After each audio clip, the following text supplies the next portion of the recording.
नमस्कार, आप सभी का स्वागत है उत्तराखंड के बुलेटिन में। मैं हूं श्रेयांश अवस्थी और आप देख रहे हैं के न्यूज इंडिया। शुरू करते हैं खबरों का सिलसिला। इससे पहले देख लेते हैं कुछ अहम सुर्खियां। हरिद्वार में मुख्यमंत्री धामी ने कांवड़ियों का किया भव्य स्वागत। कांवड़ियों के पैर धोए, भेंट किए उपहार से भक्तों को मुख्यमंत्री ने बताया आस्था का प्रतीक। देहरादून में राजभवन के बाहर बैठे धरने पर बैठे करण महारा पुलिस ने किया गिरफ्तार। राज्यपाल से समय न मिलने पर कांग्रेस का विरोध प्रदर्शन। पंचायत चुनाव में गड़बड़ियों को लेकर कांग्रेस का हल्ला बोल। विकासनगर के आपदाग्रस्त बटोली गांव पहुंचे एसडीएम। भूस्खलन में क्षतिग्रस्त रास्ते का किया निरीक्षण। प्रभावित परिवारों को वितरित की राहत राशि और चेक। चक्रता में बरसातों के दौरान लैंडस्लाइड से जनता परेशान। पर्यटकों और मरीजों के भी रास्ते से होती है भारी दिक्कतें। स्थानीय लोगों ने प्रशासन से लगाई समाधान की मांग। मनरेगा घपले में 2 विकास अधिकारी निलंबित। हरिद्वार प्रशासन ने भ्रष्टाचार पर अपनाया कड़ा रुख। सीडीओ ने नियमों का पालन सुनिश्चित करने के दिए निर्देश। कांवड़ मेला 2025 में सुरक्षा व्यवस्था सख्त। एसपी जीआरपी ने बढ़ती भीड़ पर लगाई कड़ी नजर। कांवड़ यात्रियों के लिए चलाई गई 8 स्पेशल ट्रेनें। जागरूकता अभियान में यात्रियों को दी गई सुरक्षा की सलाह। देख रहे हैं के न्यूज, खबरों का सारथी। खबर हरिद्वार से है, जहां सावन माह में हरिद्वार पहुंचे कांवड़ियों को उत्तराखंड के मुख्यमंत्री पुष्कर सिंह धामी ने ओम घाट पर भव्य रूप से स्वागत किया। मुख्यमंत्री ने हर साल की तरह इस बार भी कांवड़ियों के चरण धोकर उनका सम्मान किया और उपहार भी भेंट किया। कार्यक्रम में मौजूद शिव भक्त कांवड़िए मुख्यमंत्री को अपने बीच उत्साहित और भावुक नजर आए। इस अवसर पर मुख्यमंत्री धामी ने कहा, कांवड़िए हमारी आस्था और श्रद्धा के प्रतीक हैं। उनका सम्मान करना हमारा कर्तव्य है। हमारा प्रयास है कि हर शिव भक्त हरिद्वार से एक अच्छा अनुभव लेकर लौटे। चरण प्रक्षालन कार्यक्रम पर हर वर्ष आयोजित किया जाता है ताकि शिव भक्तों के प्रति सम्मान और सेवा का संदेश समाज में जाए।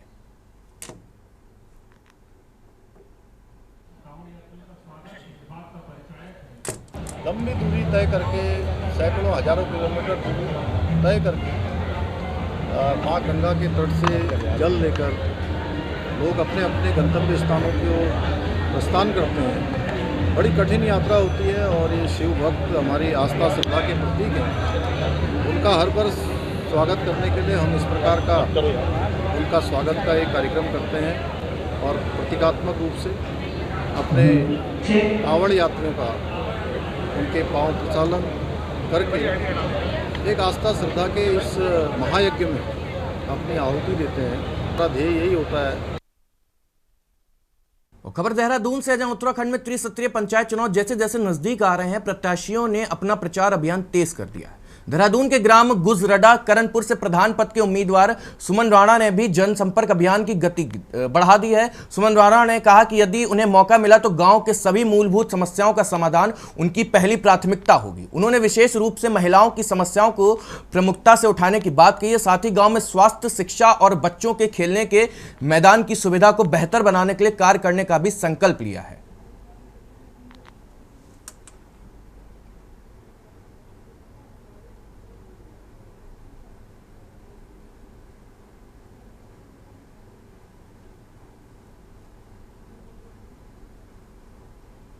यहाँ की हर मूलभूत सुविधाओं को, जो सुविधाएं मिलनी चाहिए गांव वालों को या ग्राम सभा को, पूरी ग्राम सभा में हमारे 7-8 गांव हैं जिसमें हमारी एक ग्राम सभा बनती है।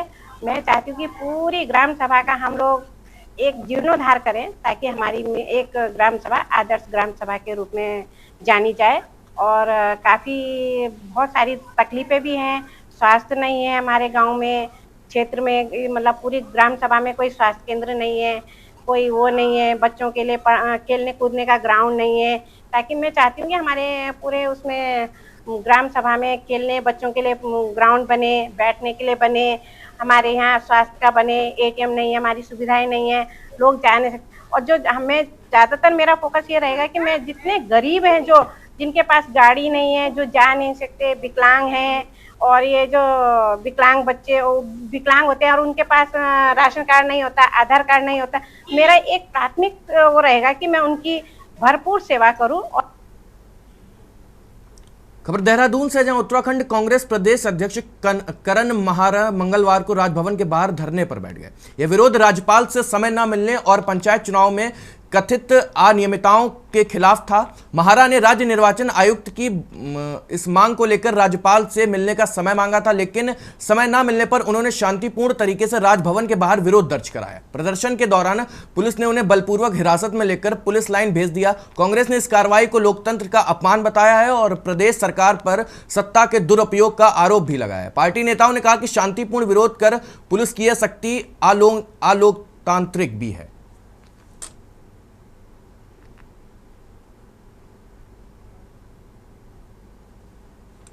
खुला उल्लंघन हो रहा है। टिहरी का आप देख लीजिए, शौचालय न होने का बहाना बना के पर्चा रिजेक्ट कर दिया। कोर्ट से आई हैं, कोर्ट ने निर्देश दिए हैं कि आप पर्चा भी दीजिए और क्या कहते हैं उनको सिंबल भी अलॉट कीजिए। दूसरे व्यक्ति का ऐसे ही किया।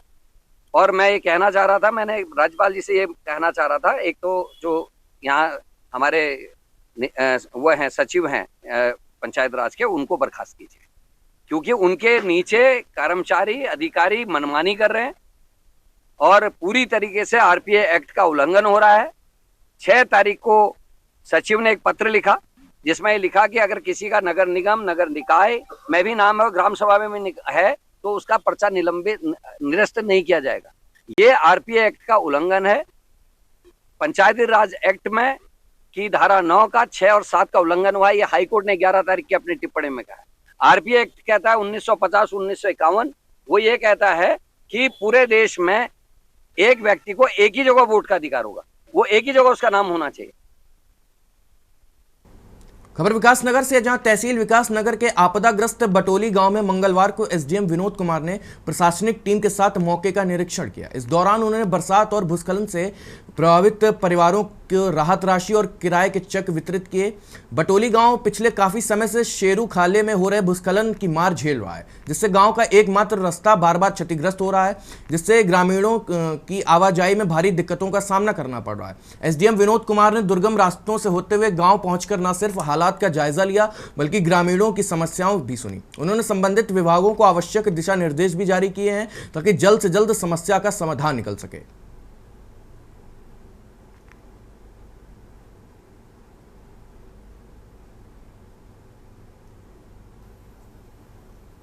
बटोली गांव का दौरा किया गया था। इस दौरान लोगों को राहत चेक देने और उसके साथ साथ पीडब्ल्यूडी और स्वास्थ्य विभाग के साथ और जल संस्थान के साथ दौरा करने का निर्देश दिया गया था। उसके क्रम में आज एक निरीक्षण किया गया है। जो संपर्क मार्ग बने थे वो ध्वस्त हो गए थे, लेकिन उसके बाद भी राजस्व की टीम के द्वारा गाँव का दौरा किया गया है टीमों के साथ और लोगों को चेक वितरित किए गए हैं और इस सुविधाओं का निरीक्षण किया। आज बटोली गांव का पुनः दौरा किया गया था। दिनांक 10 जुलाई को जिलाधिकारी महोदय द्वारा ग्राम बटोली का दौरा किया गया था, जिसमें तत्काल ही जो है चेक वितरित करने के निर्देश दिए गए थे, जिसके क्रम में आज बटोली गांव जाकर लोगों को चेक दिए गए हैं तथा अन्य सुविधाओं का भी निरीक्षण किया गया है। खबर विकासनगर के जौनसार बावर क्षेत्र में बरसात का मौसम हर साल लोगों के लिए आफत लेकर आता है। खासकर कालसी चक्रता मोटर मार्ग पर झजरेट क्षेत्र में भूस्खलन और लैंडस्लाइड की समस्या गंभीर बनी हुई है, जो स्थानीय किसानों और राहगीरों के लिए बड़ी चुनौती बन गई है। पीडब्ल्यूडी विभाग द्वारा करोड़ों रुपए खर्च करने के बाद भी मार्ग की स्थायी समाधान नहीं हो सका है। बरसात में बड़े बड़े बोल्डर और पहाड़ी मलबा सड़कों पर गिरते रहते हैं, जिससे रास्ता बंद हो जाता है और यात्रियों को घंटों जाम में फंसना पड़ता है। इस मार्ग पर पर्यटकों के अलावा चक्रता में सहित से रेफर किए गए मरीजों को भी भारी दिक्कतों का सामना करना पड़ता है। स्थानीय लोगों ने बताया कि जान जोखिम में डालकर ही उन्हें इस मार्ग पर सफर करना पड़ता है। स्थानीय प्रशासन ने जल्द स्थायी समाधान की मांग उठा रही है ताकि उस समस्या से निजात मिल सके और यात्रियों की सुरक्षा सुनिश्चित हो।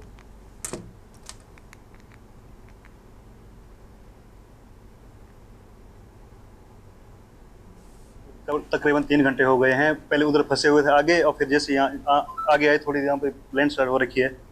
ऐसे में आप रोजाना मरीजों को लेके जाते हैं तो क्या स्थिति रहती है? यहाँ पर बहुत डेंजरस स्थिति रहती है, मतलब, और हमेशा मलबा आता रहता है जरेड में। और एक बार तो ऐसी स्थिति आ गई थी कि पेशेंट वापस ले गया हॉस्पिटल और उनका डिलीवरी था और बच्चा डेड हो गया था। हम कुआंसी से मरीज लेके आए थे, हमारे पिताजी की टांग फ्रैक्चर हो गई है और यहाँ जजरेट में हमें 3 घंटे से ऊपर हो गए। अभी तक रोड नहीं खुली है, फिर अगर एक जगह से खुली है फिर दूसरी जगह फिर बंद है और आधा घंटे करीबन हमें यहाँ हो गया है। हमें करीबन 2-2.5 घंटे हो गए। हमेशा कल भी रिसेंटली सुना 5-5:30 बजे करीब इतना मलबा आ गया।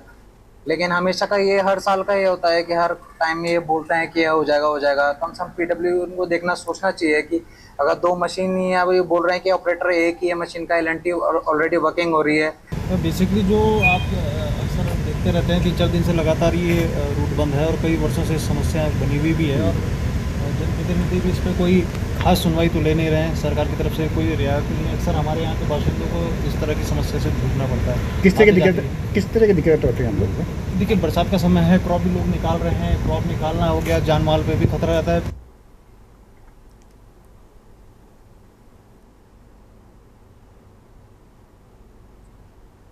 जाने वाली चक्राता कालसी मोटर मार्ग के लिए जजरेट एक नासुर बना हुआ है। लगातार यहाँ पे लाखों करोड़ों रुपए यहाँ पे खर्च हो चुके हैं, बावजूद इसके यहाँ की समस्या जस की तस बनी हुई है। लगातार बरसात के मौसम में यहाँ पे भूस्खलन होता है, लैंड स्लाइडिंग होती है, जिससे भारी मलबा यहाँ पे रोड पर आता है और लगातार घंटों यहाँ पे जाम लगा रहता है, जिस वजह से जो यहाँ के स्थानीय लोग हैं या राहगीर हैं जो यहाँ पे पर्यटक चक्राता आने वाले हैं, उनको भी घंटों इंतजार करना पड़ता है। और जो खासकर यहाँ के किसान हैं उनको भी काफ़ी जद्दोजहद के बाद अब आगे रवाना होना पड़ता है और यही कारण है कि यहाँ पर समस्या जस की तस बनी हुई है। हालांकि कई बार सर्वे हुआ, यहाँ पुल बनाने के लिए, सुरंग बनाने के लिए कई बार बातें कही गई, जो यहाँ के स्थानीय क्षेत्रीय जनप्रतिनिधि हैं या फिर सरकार कहें, क्षेत्रीय जनप्रतिनिधि कहें, उन्होंने वादे तो किए, लेकिन धरातल पर आज भी समस्या जस की तस है। तबरेज खान, के न्यूज़, जजरेट। खबर हरिद्वार से, जहां मनरेगा योजना में गड़बड़ी पाए जाने के बाद हरिद्वार प्रशासन ने सख्त कार्रवाई करते हुए 2 ग्राम विकास अधिकारियों को निलंबित कर दिया है। बहादुराबाद ब्लॉक की ग्राम पंचायत गढ़ और अनेकी में मनरेगा के कामों में भ्रष्टाचार की शिकायतें मिली थी। जिला विकास अधिकारियों की जांच में रविंद्र सैनी और प्रमोद सैनी दोषी पाए गए, जिसके बाद मुख्य विकास अधिकारी ने दोनों को तत्काल सस्पेंड कर दिया। प्रशासन ने स्पष्ट किया है कि भ्रष्टाचार के खिलाफ जीरो टॉलरेंस नीति अपनाई गई है और सभी अधिकारियों को नियमों की कड़ाई से पालन करने के निर्देश भी दिए गए। जांच प्रक्रिया में मृतक व्यक्ति के मास्टर रोल का भी परीक्षण किया गया है।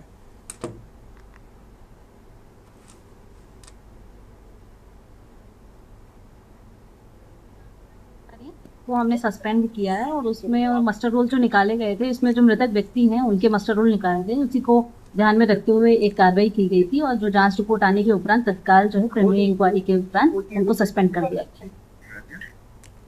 खबर हरिद्वार से, जहां श्रावण मास में गंगा जल लेकर अपने गंतव्य की ओर बढ़े रहे कांवड़ियों को मैंगलोर कोतवाली ने खास व्यवस्था की है। कोतवाली शांति कुमार एसएसआई और सीओ मंगलोर विवेक कुमार ने कोतवाली के बाहर आने वाले कांवड़ियों को फल और शरबत वितरित कर उनका स्वागत किया। मंगलोर सीओ विवेक कुमार ने कहा कि श्रावण मास में किए गए पुण्य कार्यों का विशेष महत्व होता है। इस मौके पर शिव भक्तों को प्रसाद वितरण एक पुण्य का कार्य है, जिससे हर व्यक्ति इस माह में अपनाए। इस पहल से कांवड़ियों को राहत मिली और उनका उत्साह बढ़ा। साथ ही स्थानीय प्रशासन की सेवा भावना की भी तारीफ हुई।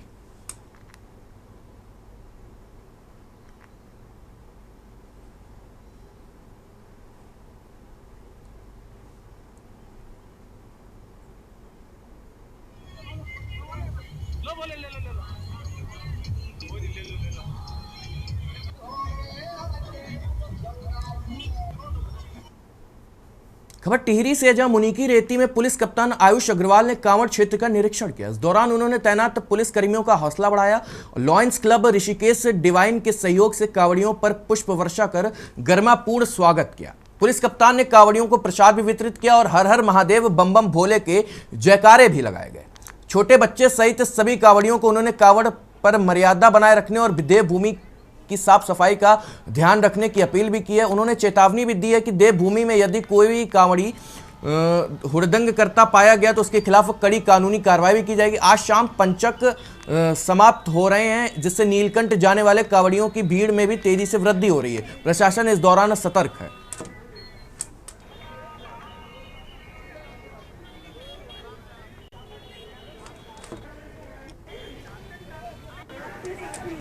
देखिए, आज लगभग 1 हफ्ता पूरा हो चुका है कांवड़ यात्रा को प्रारंभ हुए हैं और इसमें बहुत अधिक संख्या में भीड़ बढ़ती जा रही है और आगामी दिनों में और अधिक भीड़ बढ़ने की पूरी उम्मीद है।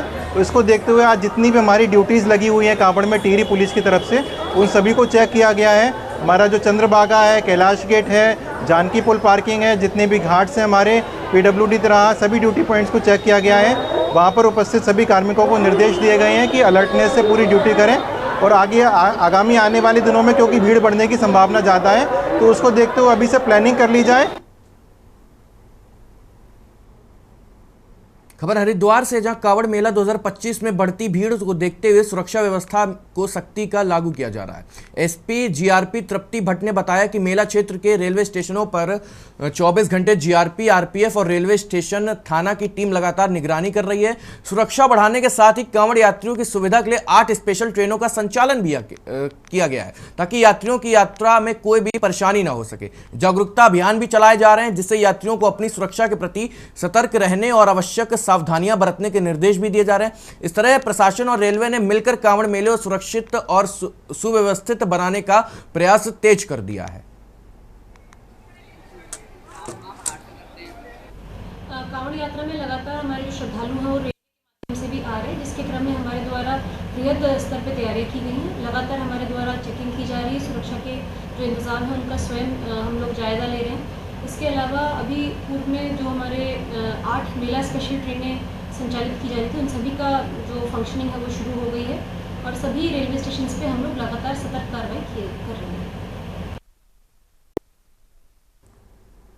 खबर देहरादून से, जहां प्रदेश में चल रही कांवड़ यात्रा के दौरान लाखों श्रद्धालु हरिद्वार पहुंच रहे हैं। भाजपा प्रदेश प्रवक्ता विपिन कैथलोना ने बताया कि जिला और पुलिस प्रशासन ने कांवड़ यात्रा को लेकर सुचारू और बेहतर ढंग से संचालित करने के लिए पूरी व्यवस्था कर रखी है। शिवरात्रि के महापर्व के नजदीक होने के कारण कांवड़ियों की संख्या और बढ़ने की संभावना है। ऐसे में किसी भी असुविधा से बचाने के लिए मुख्यमंत्री लगातार संबंधित अधिकारियों को निर्देश दे रहे हैं। प्रशासन की ये तैयारियां यात्रियों को बेहतर सेवा देने और सुरक्षा सुनिश्चित करने के लिए की जा रही हैं।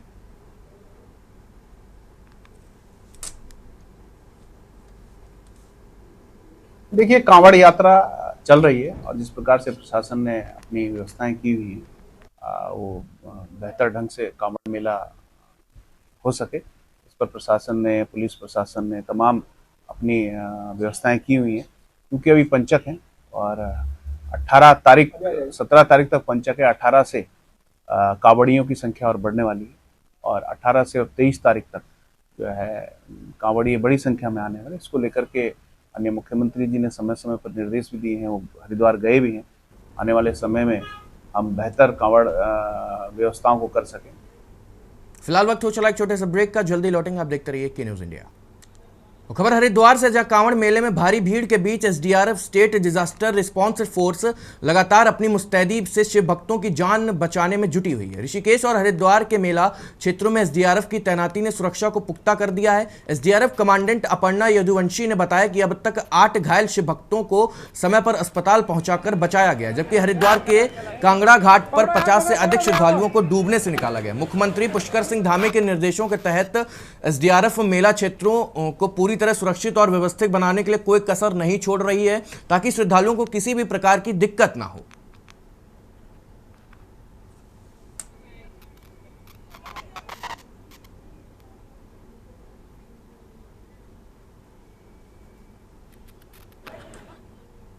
माननीय मुख्यमंत्री जी के निर्देशानुसार राज्य आपदा प्रतिवादन बल एसडीआरएफ की टीम कांवड़ मेले को सुरक्षित और सुगम बनाने हेतु प्रतिबद्ध है। इसी के क्रम में एसडीआरएफ की जो टीम है वो कांगड़ा घाट, बैरागी कैंप, प्रेमनगर आश्रम, नाव घाट ढालवाला और नाव घाट ढालवाला में रिजर्व के रूप में तैनात की गई हैं। इसके अलावा नीलकंठ में भी हमारी सर्च एंड रेस्क्यू टीम एक टीम तैनात की गई है। ये जो टीमें हैं ये यात्रियों की सकुशल और सुव्यवस्थित यात्रा कराने के लिए पूरी तरह प्रतिबद्ध हैं। अभी तक जो 2025 में अभी तक जो हमारे रेस्क्यू कार्य हुए हैं उसका मैं विवरण देना चाह रहा हूं। इसमें हमने नीलकंठ कांवड़ मेला क्षेत्र में 8 घायल व्यक्तियों को रेस्क्यू कर उनका जीवन बचाया है और उनको सही टाइम पे हॉस्पिटल पहुंचाया है। और हरिद्वार कांवड़ मेला क्षेत्र में अब तक जो है 50 लोगों को डूबने से बचाया गया है। और इसी तरह से हमारी टीम जो है एसडीआरएफ की टीम जो है पूरी तरीके से अलर्ट मोड पर तैनात है। खबर उत्तराखंड में 24 घंटे से लगातार हो रही बारिश के कारण कई इलाकों में जल भराव और लैंडस्लाइड की घटनाएं सामने आई। इसमें कई रास्ते बाधित हो गए थे, जिससे प्रशासन की टीम ने खुलवाना शुरू कर दिया है। हालांकि कई मार्ग अभी भी बंद हैं। मौसम विभाग ने अगले 6 दिनों के लिए प्रदेश में भारी बारिश का ऑरेंज और येलो अलर्ट जारी किया है। खासतौर पर देहरादून, नैनीताल, बागेश्वर और टिहरी में अगले 48 घंटे में भारी बारिश की संभावना जताई जा रही है। 20 से 22 जुलाई तक भी अधिकांश जिलों में भारी बारिश का अलर्ट जारी है। मौसम विभाग ने स्थानीय लोगों और चार धाम यात्रा पर आए पर्यटकों से सतर्क रहने और नदी नालों और गदेरों के किनारे रहने वालों से विशेष सावधानी बरतने की भी अपील की है।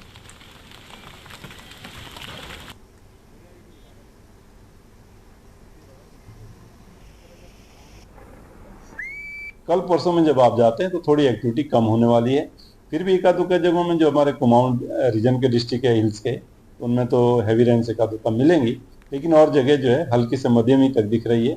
और बल्कि जो प्लेन्स के हैं या उनसे लगे हुए डिस्ट्रिक्ट हैं तो उनमें तो स्कैटर्ड एक्टिविटी हल्की मध्यम तक से ही रहने वाली है। तो इस तरह की सिचुएशन 20 तारीख से देखेंगे आप, इवनिंग नाइट से जो है जो एक्टिविटी वो काफ़ी बढ़ने वाली है।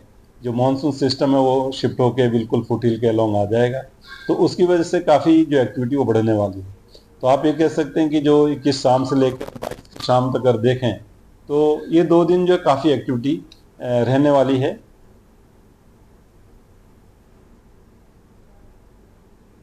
खबर हल्द्वानी से है, जहां मानसून के मौसम में बारिश और गर्मी की उमस के कारण जंगलों में रहने वाले वन्य जीव आबादी की ओर बढ़ रहे हैं, जिससे मानव वन्य जीव संघर्ष की घटनाएं बढ़ गई हैं। खासकर सांप के काटने की घटनाओं में वृद्धि हुई है, जो लोगों के लिए गंभीर खतरा बन रही है। तराई पूर्वी वन विभाग के डीएफओ हिमांशु बागड़ी ने बताया कि पिछले 6 वर्षों में सांप के काटने में 55 लोगों की मौत हुई है, जो बाघ और गुलदार के हमलों से अधिक है। विभाग ने इस समस्या से निपटने के लिए सभी वन चौकियों पर anti snake venom serum injection उपलब्ध कराए हैं। प्रशिक्षित वनकर्मी सांप के काटने की सूचना पर तुरंत इंजेक्शन लगाकर जहर के प्रभाव को कम करते हैं। साथ ही जंगलों के आसपास के गांव में जन जागरूकता अभियान भी चलाया जा रहा है, ताकि लोग सावधानी बरतें। सांप के काटने से मृत्यु होने पर मृतक के परिजनों को वन विभाग की ओर से 4 लाख रुपए की आर्थिक सहायता भी दी जाती है। वन विभाग की यह पहल मानव जीवन बचाने और वन्य जीवों के साथ सह अस्तित्व बनाए रखने में महत्वपूर्ण भूमिका निभा रही है।